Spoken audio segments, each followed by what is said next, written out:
नमस्कार बच्चों, Assam higher secondary education council final year course computer science. हम लोग कंप्यूटर साइंस का 2024 का क्वेश्चन पेपर का सॉल्यूशन कर रहे हैं और ये सॉल्यूशन का दूसरा पार्ट है। इस दूसरे पार्ट में हम लोग क्वेश्चन का जो दूसरा टाइप होता था 2 मार्क्स वाला यानी 2 मार्क्स वाला जो क्वेश्चन है उसको हम लोग कंटिन्यू करेंगे। हमारा क्वेश्चन है डिफाइन पॉइंटर। पॉइंटर क्या होता है? पॉइंटर के बारे में कहा गया है कि pointer in C plus plus are a unique type of variable. C plus plus में पॉइंटर एक खास तरह का वेरिएबल होता है that store the address of another variable, जो किसी अन्य वेरिएबल के एड्रेस को स्टोर करता है। That is whenever we declare a variable in C plus plus program, it is stored in the memory at a specific address. यहाँ कहा गया है, जब भी आप सी प्लस प्लस प्रोग्राम में कोई साधारण सा वेरिएबल बनाते हैं, ठीक है, तो वो वेरिएबल मेमोरी में कुछ जगह लेता है। ठीक है, और जो जगह लेता है, जो स्पेस लेता है, उसका एड्रेस होता है। तो यहाँ पर कहा गया है कि जो भी वेरिएबल आप अपने सी प्लस प्लस प्रोग्राम में बनाते हैं वो मेमोरी में जो है स्टोर होता है और उस मेमोरी का एक एड्रेस होता है। A pointer to that variable point to the address of that respective variable. Pointer एक ऐसा वेरिएबल होता है जो किसी अन्य वेरिएबल का, जो भी कहा गया ना कि कोई वेरिएबल जो है वो मेमोरी में स्टोर होता है, उसका जो एड्रेस होता है उसी एड्रेस को स्टोर करने के लिए पॉइंटर एक खास तरह का वेरिएबल होता है। In other words, the value stored inside a pointer is address of the variable it point two. है ना?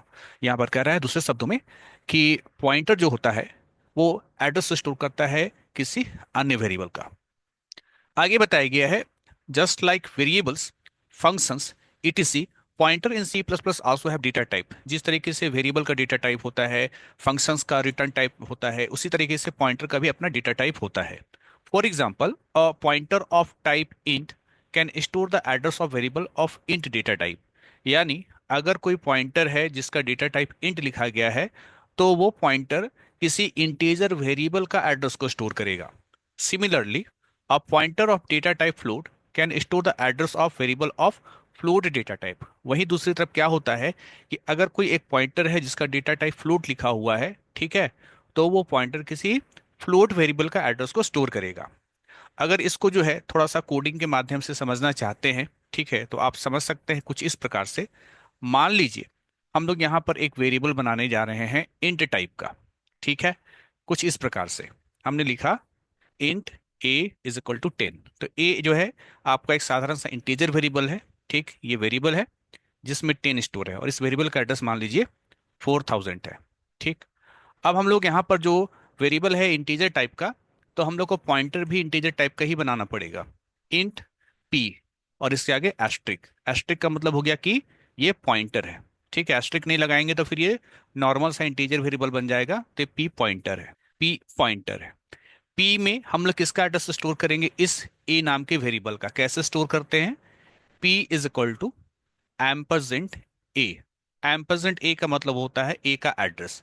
तो ए का जो एड्रेस है वो 4000 है, 4000 है। तो ये जो 4000 है इसको कहाँ स्टोर करना है? पी में। ठीक है, तो पी में हमने 4000 को स्टोर किया।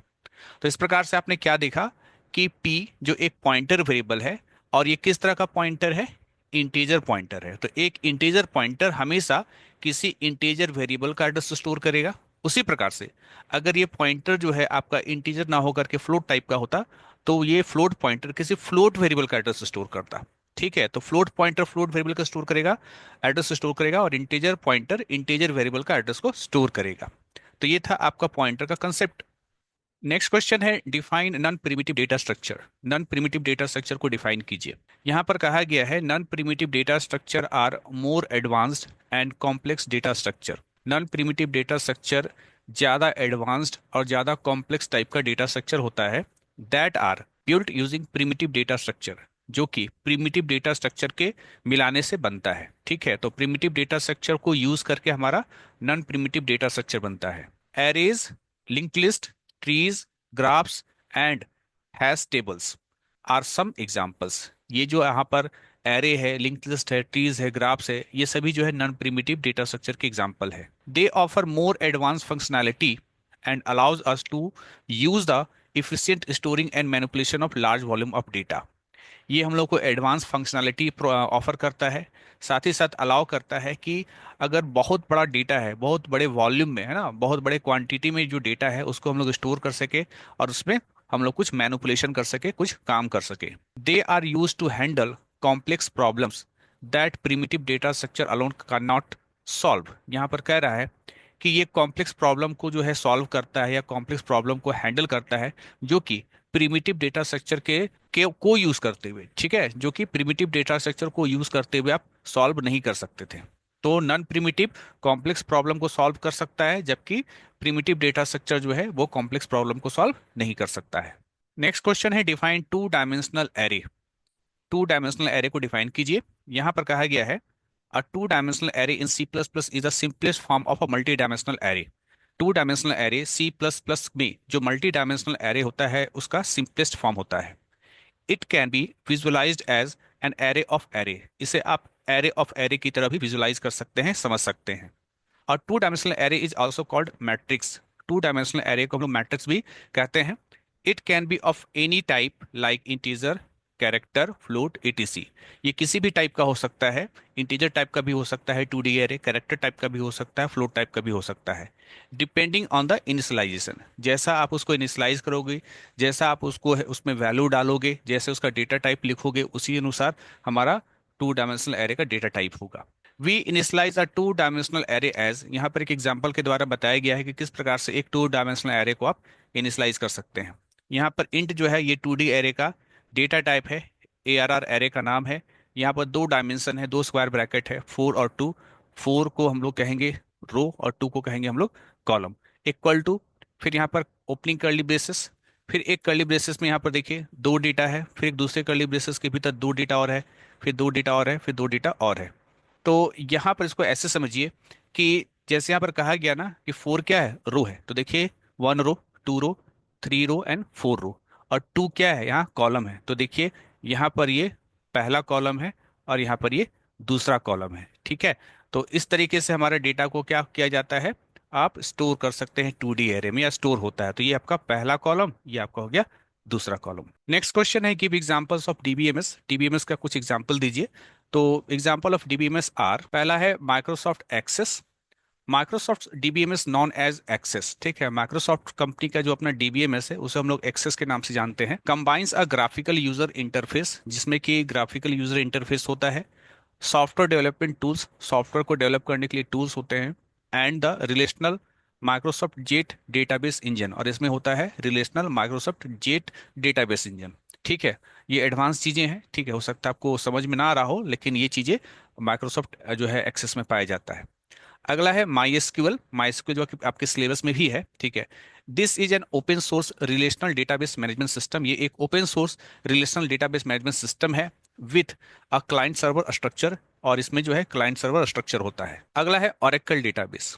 लार्ज इंटरप्राइजेस, बहुत बड़ी बड़ी जो कंपनियां होती हैं, ठीक है, specially can store larger volume of data on Oracle database, ठीक है। बहुत बड़ी बड़ी कंपनियां हैं जिसके पास बहुत ज़्यादा डेटा है ना, बहुत ज़्यादा वॉल्यूम में डेटा है, तो उसको स्टोर करने के लिए, उसको हैंडल करने के लिए ओरेकल डेटाबेस का इस्तेमाल किया जाता है। अगला जो आपका डीबीएमएस है वो है मोंगो डीबी, ठीक है। तो MongoDB is a general purpose data store compare to other forms of databases. This offers several benefits. ये एक जनरल पर्पस जो है आपका डेटाबेस या डीबीएमएस है, जो कि डेटा को स्टोर करता है, और दूसरे डेटाबेस की तुलना में, ठीक है, इसमें भी कुछ इसके भी कुछ अपने बेनिफिट्स होते हैं। अगला क्वेश्चन है state the categories of SQL. SQL का कैटेगरीज को बताना है। The categories of SQL includes, ठीक है, एसक्यूएल के कैटेगरीज में क्या क्या शामिल है। पहला है डीडीएल, ठीक है। डीडीएल डेटा डेफिनेशन लैंग्वेज, इसका फुल फॉर्म होता है। Defines the structure of database. ये जो होता है ये डेटाबेस के स्ट्रक्चर को डिफाइन करता है। इंक्लूडिंग, इसमें क्या क्या शामिल होता है, टेबल शामिल होता है, इंडेक्सेस शामिल होता है, और व्यूज यानी वर्चुअल टेबल शामिल होता है। अगला है आपका category DML, data manipulation language, इसका फुल फॉर्म होता है। Manages and manipulates data in the database. Database में जो डेटा मौजूद होता है उसको मैनेज करने का काम और उसको मैनिपुलेट करने का काम डीएमएल करता है। अगला है डीसीएल, कंट्रोल्स राइट्स, राइट्स को कंट्रोल करता है, परमिशन को कंट्रोल करता है, and other access to the database. Database को अगर एक्सेस करना है, ठीक है, तो उसके ऊपर जो है ये कंट्रोल करता है डीसीएल। अगला है DQL, queries information from a database. अगला है TCL, manages transaction in a database. Database में जो भी ट्रांजेक्शन्स होते हैं उसको मैनेज करता है। नेक्स्ट क्वेश्चन है state to use of Boolean algebra. ठीक है, बुलियन अलजेब्रा का दो यूज के बारे में बताइए। बुलियन अलजेब्रा यूजेस, पहला है डिजिटल सर्किट डिजाइन। ठीक है, डिजिटल सर्किट डिजाइन, ये क्वेश्चन जो है लॉन्ग क्वेश्चन के रूप में 2023 में पूछा गया था, 2023 में पूछा गया था। मैंने यहाँ पर 2023 इसलिए नहीं लिखा है क्योंकि ये 2 मार्क्स में नहीं पूछा था, ये ज़्यादा मार्क्स में पूछा था। तो 2023 का जो सॉल्यूशन है वो उसका वीडियो भी इसी चैनल पर है, वहाँ पर मैंने इसको जो है ज़्यादा मार्क्स का आंसर के रूप में वहाँ पर लिख करके बताया है। तो यहाँ पर 2 मार्क्स के लिए लिखना है तो हम लोग दो ही पॉइंट को लिखेंगे। तो बुलियन अलजेब्रा का जो यूज़ है वो है digital circuit design. Boolean algebra is the foundation for designing and understanding the logic gates. Boolean algebra जो होता है वो फाउंडेशन होता है, नींव होता है, किसके लिए? लॉजिक गेट्स को डिजाइन और अंडरस्टैंड करने के लिए। जो भी हमारा लॉजिक गेट्स होता है उसको डिजाइन करने के लिए, उसको समझने के लिए हमारा फाउंडेशन होता है हमारा Boolean algebra with in digital circuit. ठीक है, तो कोई भी डिजिटल सर्किट जो होता है वो लॉजिक गेट से मिलकर बना होता है, और लॉजिक गेट्स को अगर समझना है, डिजाइन करना है, तो उसके लिए फाउंडेशन होता है हमारा Boolean algebra. Allowing for simplification and optimization of complex hardware design. जो भी कॉम्प्लेक्स हार्डवेयर डिजाइन होते हैं, जैसे रैम हो गया या रोम हो गया या मेमोरी हो गया, ठीक है, उसको सिंप्लीफिकेशन के लिए और उसके ऑप्टिमाइजेशन के लिए जो है इस्तेमाल होता है बूलियन अलजेब्रा का। नेक्स्ट है लॉजिकल ऑपरेशंस इन प्रोग्रामिंग। ठीक है, programmers use Boolean algebra operator. ठीक है, प्रोग्रामर्स जो होते हैं वो बूलियन अलजेब्रा में जो ऑपरेटर होता है, जिसको हम लोग बूलियन ऑपरेटर बोलते हैं, ठीक है, उसको इस्तेमाल करते हैं। ठीक है, प्रोग्रामर्स जो होते हैं अपने प्रोग्रामिंग में बूलियन ऑपरेटर जैसे कि एंड और नॉट का इस्तेमाल करते हैं to create conditional statement, conditional statement को क्रिएट करने के लिए, and make decision based on true false condition within their code. Code, उनके कोड में कहीं भी कुछ ऐसा कंडीशन हो सकता है जहां पर ट्रू या फॉल्स पे आधारित कुछ डिसीजन होगा। ठीक है, तो वहां पर हम लोग इस बुलियन अलजेब्रा के जो ऑपरेटर है इसका इस्तेमाल करते हैं। नाउ हमारा नेक्स्ट क्वेश्चन है what is the use of truth table. Truth table के यूज को बताएं। आंसर यहाँ बताया गया है, ट्रुथ टेबल्स आर यूज्ड। ठीक है, मैंने कुछ पॉइंट्स के जरिए बताया है ट्रुथ टेबल्स के यूज के बारे में। पहला है आइडेंटिफाई ट्रू और फॉल्स एक्सप्रेशन। ट्रू और फॉल्स एक्सप्रेशन को आइडेंटिफाई करना। Truth tables can show if a propositional expression is true or false for all possible input value। दिए गए सभी इनपुट वैल्यू के लिए, है ना, किसी एक्सप्रेशन में, है ना, किसी एक्सप्रेशन में दिए गए सभी इनपुट वैल्यूज के लिए ये बताना कि एक्सप्रेशन का रिजल्ट ट्रू होगा या फॉल्स होगा, वहां इस्तेमाल होता है हमारा ट्रुथ टेबल। नेक्स्ट इसका यूज है map out logic gate combination. Logic gate combination को मैप करना। Truth tables can show how logic gates will combine input to produce output. Truth table ये शो करता है कि लॉजिक गेट्स किस प्रकार से इनपुट के साथ कंबाइन है आउटपुट देने के लिए। ठीक है, कि किस प्रकार से लॉजिक गेट जो है वो कंबाइन है दिए गए इनपुट के लिए और उसका कोरोस्पोंडिंग आउटपुट के लिए। Third point, work with complex expression. Truth table का यूज कॉम्प्लेक्स एक्सप्रेशन में। Truth tables can help with expressions that have multiple variables and functions. Truth table हम लोग को हेल्प करता है एक्सप्रेशंस में, उन एक्सप्रेशंस में जिसमें मल्टीपल वेरिएबल्स या फंक्शन होते हैं। हमारा नेक्स्ट क्वेश्चन है what is POS in boolean algebra. POS product of sum, इसका फुल फॉर्म होता है। आपको बताना है बूलियन अलजेब्रा में पीओएस क्या होते हैं। आंसर है a canonical product of sum is a boolean expression. यहां बताया जा रहा है कि पीओएस, या इसे हम लोग कैनोनिकल पीओएस भी बोलते हैं, तो canonical product of sum is Boolean expression, ये एक बूलियन एक्सप्रेशन होता है that entirely consist of max term, जो कि मैक्स टर्म के मिलने से बनता है या मैक्स टर्म के यूज से बनता है।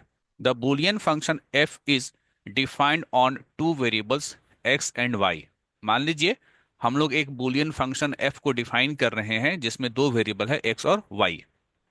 The X and Y are the inputs of the Boolean function F. X और वाई जो हैं ये बूलियन फंक्शन एफ के दो इनपुट्स हैं। Whose output is true when only one of input is set to true. यहाँ पर example के तौर पर केवल बताया जा रहा है कि मान लीजिए कि f एक बूलियन फंक्शन है जिसमें दो वेरिएबल x और y है, और आउटपुट आपको ट्रू तभी मिलेगा अगर कोई एक, है ना, कोई एक इनपुट 1 है तो। The truth table for the Boolean expression f is as follows. यहाँ पर ट्रूथ टेबल देखिए, जिससे आपको स्पष्ट हो जाएगा कि ये ट्रूथ टेबल किस एक्सप्रेशन के लिए बना है। दो वेरिएबल है x और y। यहाँ पर देखिए ट्रूथ टेबल 0 1 0 1, फिर यहाँ पर 00 11। ये x और y को लेकर के पॉसिबल कॉम्बिनेशंस जो हो सकते हैं, इनपुट कॉम्बिनेशन, वो यहाँ पर लिखा हुआ है। अभी जैसा कि आपको बताया गया था कि आउटपुट 1, है ना, आउटपुट 1 तभी मिलेगा अगर इन दोनों इनपुट में से केवल एक इनपुट 1 हो। तो यहाँ भी देखिए एक 0 और एक 1 है, और यहाँ भी देखिए एक 1 है और एक 0 है। ठीक है, लेकिन लास्ट में देखिए यहाँ दोनों 1 है। तो यहाँ बताया गया था आपका यहाँ पर कि आउटपुट 1 तभी देगा जब इनपुट में से कोई केवल एक इनपुट 1 होगा।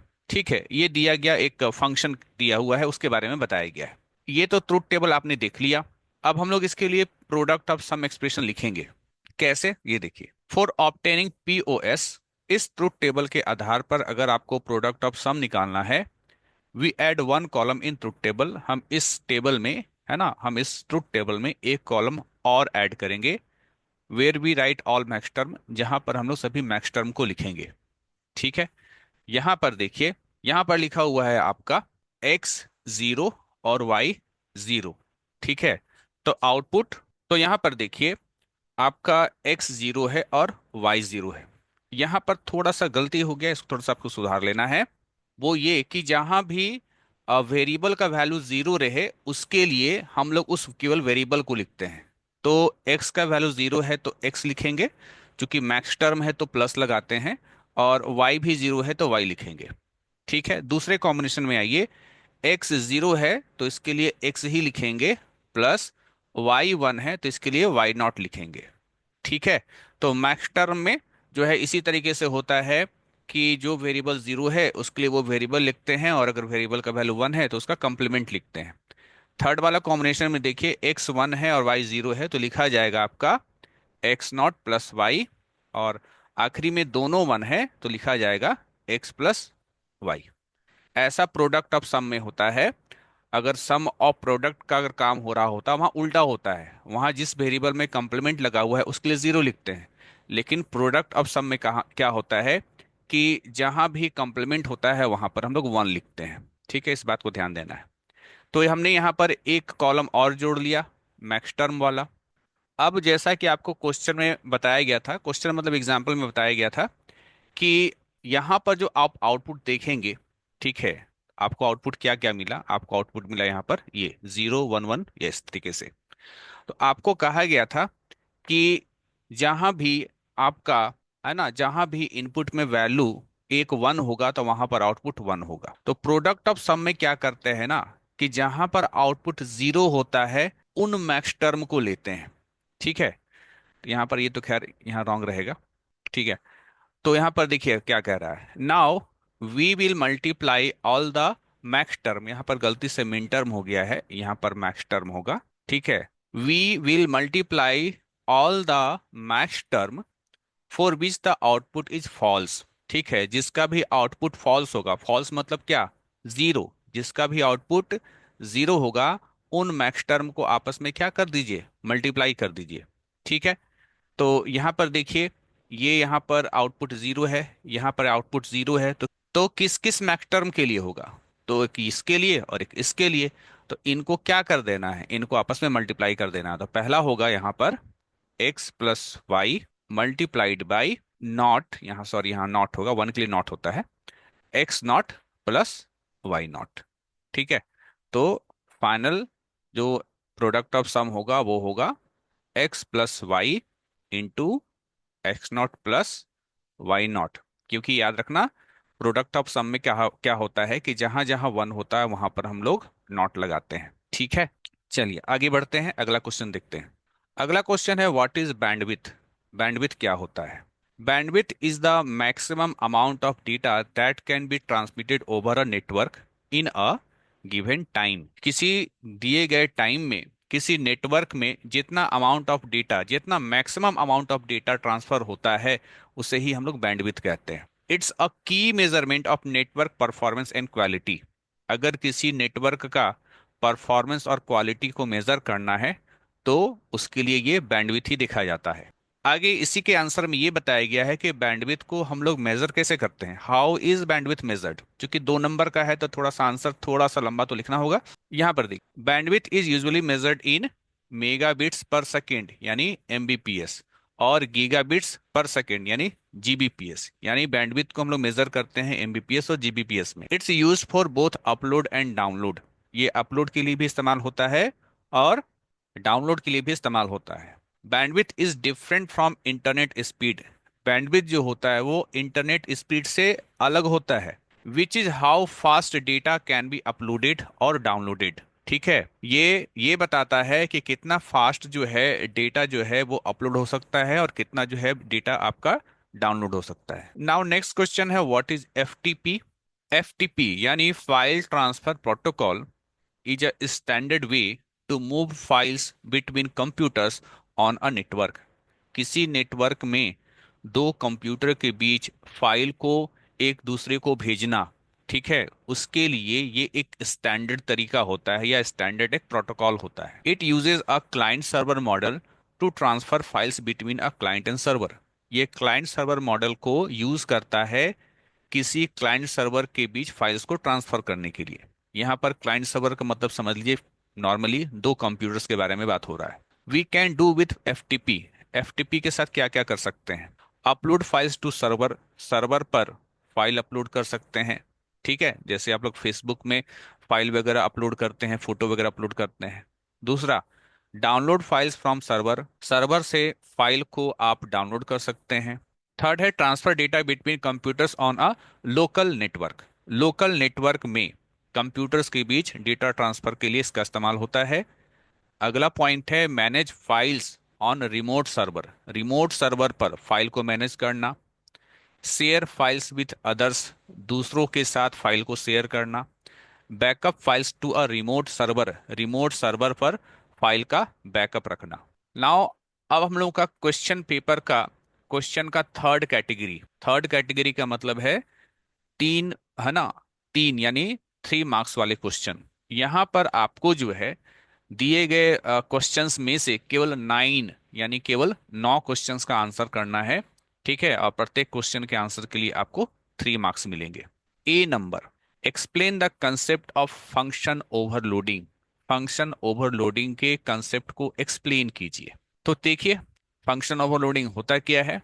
Function overloading in C plus plus is the ability to have multiple functions with the same name but different parameters. Function overloading C plus plus में एक एबिलिटी को कहते हैं जिसमें कि मल्टीपल फंक्शंस होंगे, बहुत सारे फंक्शंस होंगे, सभी का नाम सेम होगा लेकिन उनके पैरामीटर्स अलग अलग होंगे। दिस फीचर इज अ की part of object oriented programming. ये ऑब्जेक्ट ओरिएंटेड प्रोग्रामिंग का एक की पार्ट है। वर्किंग के बारे में बात करें, the compiler choose the correct function to call based on the argument pass to the function. Compiler क्या करता है? सही फंक्शन का चुनाव करता है किसके आधार पर? जो आर्गुमेंट यानी जो पैरामीटर पास कराया गया है उसके आधार पर। नेक्स्ट है, the function definition must differ in the number और टाइप्स ऑफ आर्गुमेंट। फंक्शन का डेफिनेशन जो है वो आपका अलग अलग होना चाहिए, किसके आधार पर? तो आर्गुमेंट के टाइप्स के आधार पर या आर्गुमेंट के नंबर के आधार पर। अगला है function overloading is a compile time polymorphism. Function overloading एक कंपाइल टाइम पॉलीमॉर्फिज्म है which means it resolves during compilation. इसका मतलब है कि कंपाइलेशन के दौरान ये काम होता है। बेनिफिट्स के बारे में बात करें, function overloading makes code more readable and reusable. Function overloading हमारे प्रोग्राम कोड को ज़्यादा रीडेबल और ज़्यादा रीयूजेबल बनाता है। इसका नेक्स्ट बेनिफिट है, it allows programmers to design functions that perform related tasks but use different input parameters। ये प्रोग्रामर को अलाउ करता है ऐसे फंक्शन डिजाइन करने में, ठीक है, जो कि रिलेटेड काम तो करेंगे, ठीक है, एक जैसा तो काम करेंगे लेकिन इनपुट जो है वो अलग अलग लेंगे। चलिए एग्जाम्पल देखते हैं। Consider the function add. मान लीजिए हम लोगों ने एक ऐड नाम का फंक्शन बनाया। ठीक है, और ऐड नाम के एक फंक्शन नहीं है, एक से ज्यादा फंक्शन। यहाँ देखिए ये ऐड नाम का फंक्शन है, इसका रिटर्न टाइप वॉइड है और ये दो आर्गुमेंट ले रहा है। मतलब कहीं ना कहीं ये केवल दो नंबर को जोड़ने के लिए ये फंक्शन ऐड नाम का फंक्शन है। वही दूसरी लाइन में देखिए, फ्लोट फंक्शन का रिटर्न टाइप है, ऐड जो है ये मेरे फंक्शन का नाम है, तो फंक्शन का नाम सेम है। लेकिन यहाँ पर ये जो आर्गुमेंट है, ये जो पैरामीटर यहाँ तीन पास कराया गया है, एक ए, एक बी और एक सी, और तीनों अलग अलग है। ये तीनों फ्लोट टाइप के हैं, जबकि पिछला वाला जो फंक्शन था उसमें दो आर्गुमेंट थे और दोनों इंटीजर टाइप के थे। तो टाइप भी अलग अलग है और आर्गुमेंट की संख्या भी अलग अलग है। In this example the function name is the same. इस एग्जाम्पल में दोनों फंक्शन का नाम सेम है, but the return type and the list of input argument are different. लेकिन यहाँ पर अगर देखें तो रिटर्न टाइप दोनों का अलग अलग है, यहाँ वॉइड है, यहाँ पर फ्लोट है। साथ ही साथ जो इनपुट और है ना, लिस्ट ऑफ इनपुट आर्गुमेंट, यहाँ पर आपका दो आर्गुमेंट था और यहाँ पर आपका तीन आर्गुमेंट था, ये भी क्या है आपका अलग अलग है। हालांकि यहाँ पर एक चीज़ का ख्याल रखना है कि फंक्शन के रिटर्न टाइप के डिफरेंट होने से कोई फर्क नहीं पड़ता है फंक्शन ओवरलोडिंग को। ठीक है, कहना क्या चाहते हैं, कहना ये चाहते हैं कि मान लीजिए दोनों फंक्शन है, यहाँ पर वॉइड यहाँ पर फ्लूट है, दोनों दोनों अलग हो गया। ठीक है, तो इससे फर्क नहीं पड़ता है फंक्शन ओवरलोडिंग को। फंक्शन ओवरलोडिंग तभी होगा जब इसके पैरामीटर में डिफरेंसेस हो। ठीक है, इस बात का हम लोग ध्यान रखते हैं। नेक्स्ट क्वेश्चन है, briefly describe the concept of base class and derived class. Base class और डिराइव्ड क्लास को ब्रीफली डिस्क्राइब कीजिए। In object oriented programming a base class, जिसको कि हम लोग पेरेंट क्लास या सुपर क्लास भी कहते हैं, is a pre existing class. Pre existing class का मतलब है कि पहले से बना हुआ कोई class, from which another class called derived class inherits properties and methods. और क्या होता है कि इस प्री एग्जिस्टिंग क्लास, जिसको कि हम लोग बेस क्लास कहते हैं, उसके, है ना, उसके प्रॉपर्टीज और मेथड्स को इनहेरिट करेगा कोई दूसरा क्लास, और उस दूसरे क्लास को हम लोग कहते हैं डिराइव्ड क्लास, चाइल्ड क्लास या फिर सब class. allowing the derived class to build upon the functionality of the base class while adding its own unique features। ये क्या अलाउ करता है, ये अलाउ करता है डिराइव क्लास को कि बेस क्लास के जो भी फंक्शनैलिटी हैं, ठीक है, वो तो आपके डिराइव क्लास में रहेंगे ही रहेंगे, लेकिन डिराइव क्लास के अपने भी कुछ यूनिक फीचर्स ऐड किए जाएंगे। ठीक है, यानी पुराने क्लास से एक नया क्लास तो बनेगा, पुराने क्लास के सारे फीचर्स नए क्लास में भी रहेंगे, साथ ही साथ नए क्लास में कुछ नए फीचर्स, कुछ यूनिक फीचर्स भी जुड़े हुए रहेंगे। की points about base and derived class. की पॉइंट्स क्या क्या है? पहला देखिए यहाँ पर, इनहेरिटेंस। ठीक है, the relationship between base class and derive class is called inheritance. यहाँ जो बेस क्लास और डिराइव क्लास के बीच में जो रिलेशनशिप है, इसे इनहेरिटेंस कहा जाता है। Where the derived class inherit the characteristics of the base class, जहां पर जो डिराइव्ड क्लास होता है वो बेस क्लास के कैरेक्टरिस्टिक्स को इनहेरिट करता है, यानी लेता है। दूसरा की पॉइंट है specialization. A derived class is often considered a specialized version of the base class. Derived class को प्रायः हम बेस क्लास का एक स्पेशलाइज्ड, एक नया वर्जन कहते हैं। Adding more specific details while still maintaining the general functionality of the base class, यानी डिराइव क्लास में हम कुछ और भी फीचर्स को ऐड करते हैं, और ये जो आपका डिराइव क्लास होता है वो बेस क्लास के जो फंक्शनैलिटी होता है उसको तो मेंटेन करके रखता ही रखता है। नेक्स्ट है code reuse. By using inheritance, है ना, इनहेरिटेंस को यूज करने से developers can reuse code from the base class, avoiding the need to write the same functionality multiple times. Inheritance के यूज से डेवलपर जो होता है वो बेस क्लास के कोड को रीयूज करता है, और उसको उन कोड को दोबारा से लिखने की जरूरत नहीं पड़ती है। ठीक है, उन कोड्स को बार बार, है ना, दोबारा लिखने की जरूरत नहीं पड़ती है डिराइव क्लास में।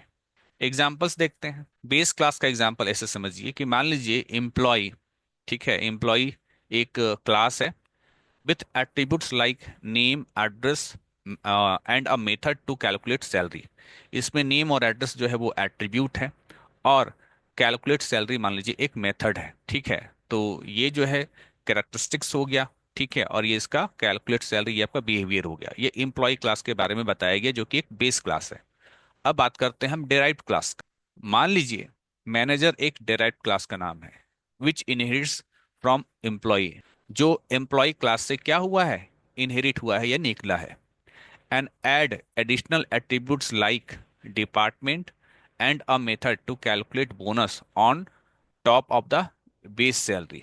इसमें ये हो सकता है कि एम्प्लॉय का नाम वगैरह जो होता है, ठीक है, वो नाम वगैरह जो है मैनेजर में भी होगा, ठीक है। लेकिन मैनेजर क्लास में हम कुछ और भी एट्रीब्यूट्स जोड़ रहे हैं, जैसे कि डिपार्टमेंट जोड़ रहे हैं, और हम लोग एक मेथड भी यहाँ पर शामिल कर रहे हैं, एक मेथड भी बना रहे हैं, एक फंक्शन भी बना रहे हैं, कैलकुलेट बोनस, जो किस पे बेस्ड होगा, वो बेस सैलरी पर बेस्ड होगा, ठीक है।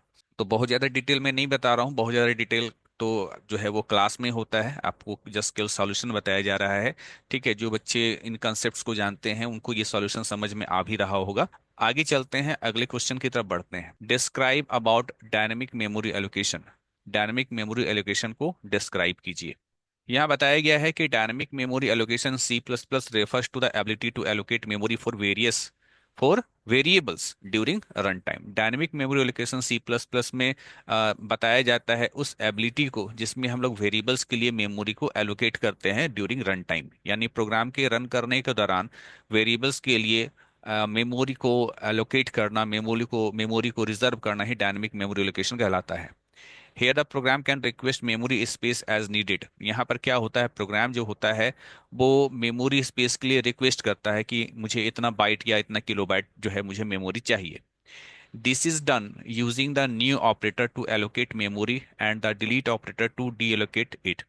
ये कैसे होता है, कैसे हम रिक्वेस्ट करते हैं, तो न्यू ऑपरेटर के जरिए हम लोग मेमोरी को एलोकेट करते हैं और डिलीट ऑपरेटर के जरिए उस एलोकेट किए गए मेमोरी को वापस से डी एलोकेट करते हैं। Allowing for flexible memory uses, ठीक है। और इस तरीके से जो है हम लोग फ्लेक्सिबल तरीके से मेमोरी को यूज करते हैं, particularly when the exact amount of memory required is unknown before hand, ठीक है। और उस स्थिति में ये ज़्यादा हम लोग के लिए बेनिफिशियल होता है जब हम लोग को एग्जैक्ट अमाउंट ऑफ मेमोरी क्या चाहिए हमको पहले से पता नहीं है, ठीक है। प्रोग्रामिंग के दौरान मुझे एग्जैक्ट मेमोरी क्या चाहिए मुझको पता नहीं है पहले से, तो वहां पर ये जो है डायनेमिक मेमोरी लोकेशन काम आता है। जैसे कि हम लोग कुछ डेटा स्ट्रक्चर्स जानते हैं, है ना, जैसे कि लिंक लिस्ट होता है या ट्री होता है, वहां पर हम लोग को पहले से नहीं पता होता है कि कितना मेमोरी का रिक्वायरमेंट है, तो इन स्थानों पर, इन जगहों पर हम लोग डायनेमिक मेमोरी लोकेशन का इस्तेमाल करते हैं। अब हम लोग कुछ की पॉइंट्स देखते हैं डायनेमिक मेमोरी लोकेशन का। पहला है flexibility. We can allocate memory based on user input और run time conditions, unlike static memory which is fixed at compile time.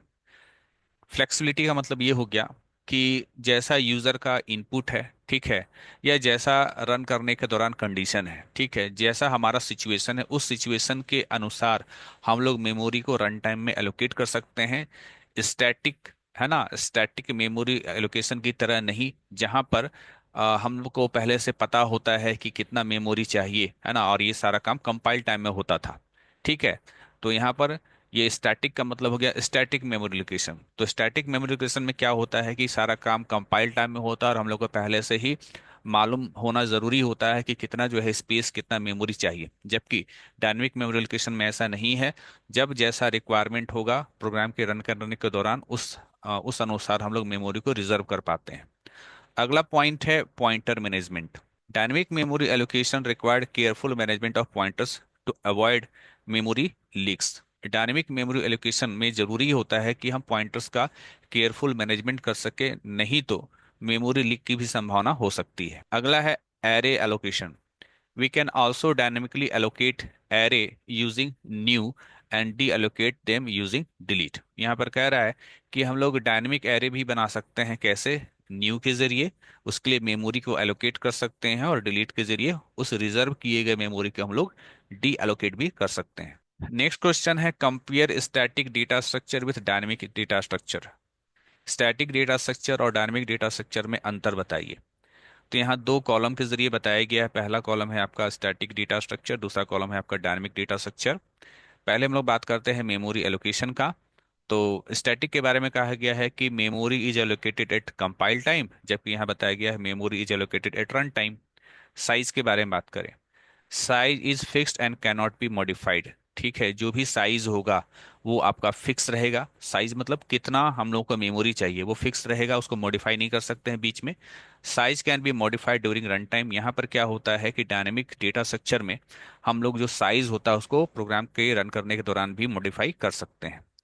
Memory utilisation, memory utilisation में भी इनएफिशिएंट, ठीक है, कभी कभी जो है हम लोग मेमोरी का पूरा पूरा यूटिलाइजेशन नहीं कर पाते हैं, जबकि memory utilization is efficient as memory can be reused. ठीक है, यहाँ पर हम लोग मेमोरी को इफिशियंट तरीके से यूटिलाइज यानी यूज कर पाते हैं, क्योंकि हम लोग मेमोरी को रीयूज कर सकते हैं इसलिए। एक्सेस के बारे में बात करें, access time is faster as it is fixed. अब एक्सेस टाइम क्या होता है, ये तो क्लास 11 का टॉपिक था, ठीक है, आप जानते भी होंगे। तो एक्सेस टाइम जो होता है वो आपका फास्ट होता है क्योंकि ये फिक्स्ड होता है, और एक्सेस टाइम में बी स्लोअर। ठीक है, जबकि डायनेमिक डेटा स्ट्रक्चर में जो एक्सेस टाइम होता है वो स्लोअर होता है due to indexing and pointer uses. किसके कारण स्लोअर होता है, तो इंडेक्सिंग के कारण और पॉइंटर यूजेस के कारण। एग्जाम्पल के बारे में बात करें स्टैटिक डेटा स्ट्रक्चर का, तो आपका है एरेज, स्टैक, है ना, क्यूज, ट्रीज। ट्रीज कौन सा, फिक्स साइज वाला। जबकि डायनेमिक डेटा स्ट्रक्चर में आपका लिस्ट है, यहाँ भी ट्रीज है लेकिन वेरिएबल साइज वाला, फिर हैश टेबल्स है।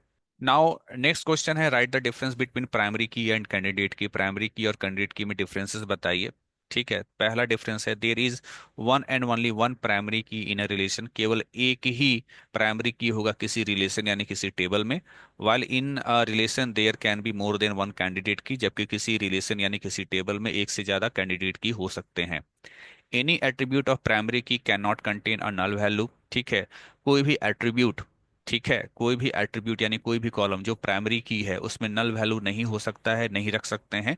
While in the candidate key any attribute can be contain a null value, जबकि कैंडिडेट की के केस में कोई एट्रीब्यूट में नल वैल्यू हो सकता है। द प्राइमरी की specifies the important attribute for the relation.